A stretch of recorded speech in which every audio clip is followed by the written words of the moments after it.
నమస్తే, welcome to VTV న్యూస్కి స్వాగతం. లక్ష్మీపురం పంచాయతీలో పెన్షన్ల పంపిణీ.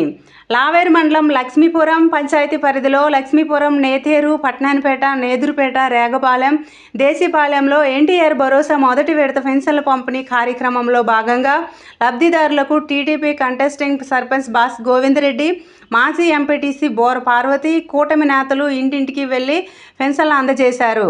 ఎన్నికల ముందు ప్రజలకు ఇచ్చిన మాట ప్రకారం సీఎం చంద్రబాబు పెన్షన్లు పెంపుదల చేసి నేరుగా ఇంటి వద్దకే అందిస్తున్నారని లబ్ధిదారులకు వివరించారు. ఈ కార్యక్రమంలో కూటమి నాయకులు పాల్గొన్నారు.